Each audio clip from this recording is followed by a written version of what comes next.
I don't talk about this moment much. Not because I don't remember it, not because it wasn't important, but because even now, when I slow down long enough to think about it, my chest tightens like my body still thinks it's happening. Out of everything I've faced on duty, the long nights, the dangerous situations, the things you see that never quite leave you, this was the moment that tested me the most. Not my skills, not my training, but my ability to stay standing when stress tried to fold me in half. And what still surprises me is this. It didn't start out as dramatic. There was no explosion of chaos at first, no alarms screaming, no panic in the air. It started quietly, too quietly. The call came in like hundreds of others, ordinary. The kind of call you think you understand before you even arrive. The kind that makes you nod your head and say, "All right, let's handle it." Have you ever noticed how dangerous confidence can be when it turns into assumption? I remember thinking, this will be straightforward. I remember feeling calm, focused, almost detached. That should have scared me more than anything. When we arrived, the atmosphere felt heavy, like the air itself was pressing down. No obvious signs of trouble, no shouting, no movement, just silence. And silence can be deceptive. Silence can either mean peace, or it can mean something is waiting. I felt it in my gut before my brain caught up. That instinctive warning you can't put into words. That quiet voice that says, slow down, pay attention. But on duty, you learn to override that voice sometimes. You learn to trust procedure, trust experience, trust the idea that you've seen this before. So I stepped forward. Every step echoed louder than it should have. My boots against the ground felt like they were announcing my presence to something unseen. My heartbeat was steady, but I was aware of it. Too aware. I remember thinking, why does this feel wrong? Then everything changed.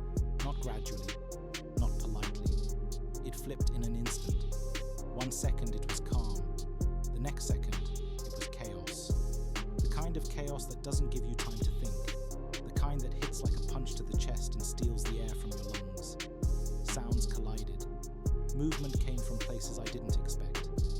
Information flooded my senses faster than I could process it. Adrenaline surged so hard it felt like my body was vibrating. People like to say time slows down in moments like that.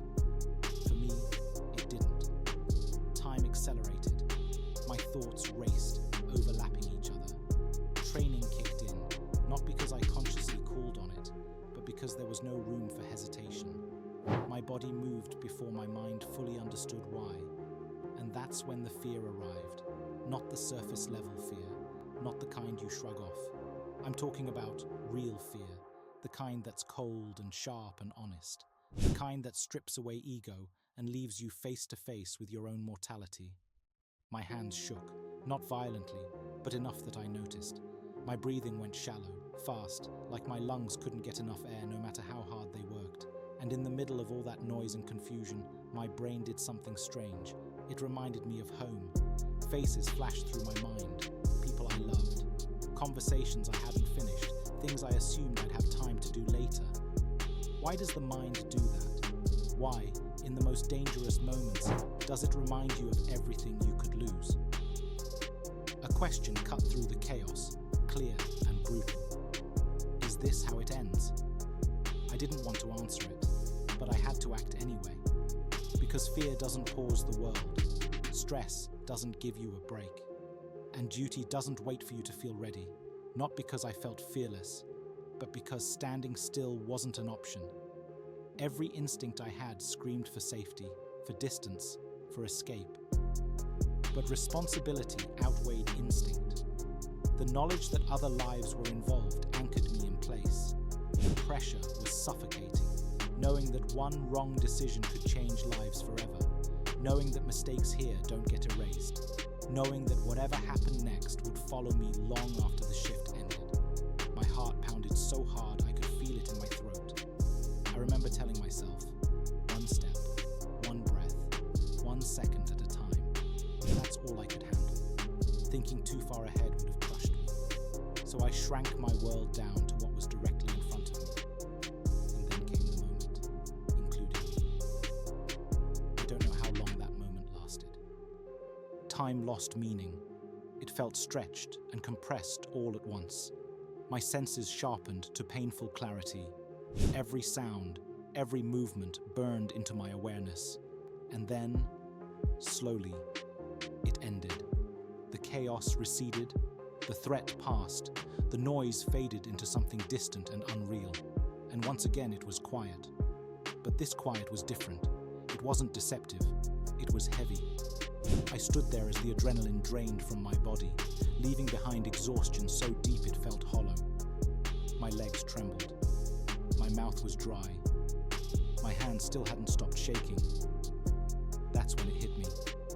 That was too close. Closer than I wanted to admit. I looked around at the aftermath, expecting to feel relief, or pride, or satisfaction. Instead, I felt gratitude. Pure, overwhelming gratitude. Gratitude that no one was lost. Gratitude that training showed up when my fear tried to take control. Gratitude that chance, because chance always plays a role, leaned in our favor. But underneath that gratitude was something heavier, a realization that settled deep in my bones. This job doesn't care how confident you are. It doesn't care how prepared you think you are. It doesn't care how many times you've survived before. All it takes is one moment, one call, one decision, 1 second, and everything can change. That moment stayed with me long after the uniform came off, long after the paperwork was finished, long after the world moved on like nothing happened. But I didn't. I replayed it again and again in my mind. Every decision, every movement, every second where things could have gone differently. I asked myself questions I couldn't ignore. Did I miss something? Did I rely too much on assumption? Would I make the same choice again? And then came the hardest question of all. How many times can you stand this kind of stress before it leaves a mark? Because stress doesn't always explode. Sometimes it accumulates, layer by layer, call by call. That moment didn't break me, but it humbled me. It stripped away the illusion of control. It reminded me that fear never really disappears. It just waits. That confidence without caution is dangerous. And that strength isn't about never feeling overwhelmed. It's about carrying that weight and showing up anyway. If you've ever worked a job where the stakes are real, you understand this. Whether it's emergency response, military service, healthcare, or any role where decisions matter and consequences are permanent. There are moments that change you, not because they were loud, not because they were dramatic, but because they showed you how fragile the line really is between order and chaos. That was the most stressful moment I've ever had on duty, and it taught me something I'll carry for the rest of my life. You don't rise to the occasion, you fall to the level of your preparation and the strength of your mindset. So if you're out there right now, carrying responsibility, absorbing pressure, pushing through stress no one else sees, ask yourself this. When your moment comes, when everything depends on how you respond, will you be able to move forward even when fear is screaming at you to stop? Because one day, whether you expect it or not, it will ask that question, and your answer will matter. Thanks for watching. Don't forget to like and subscribe to our YouTube channel.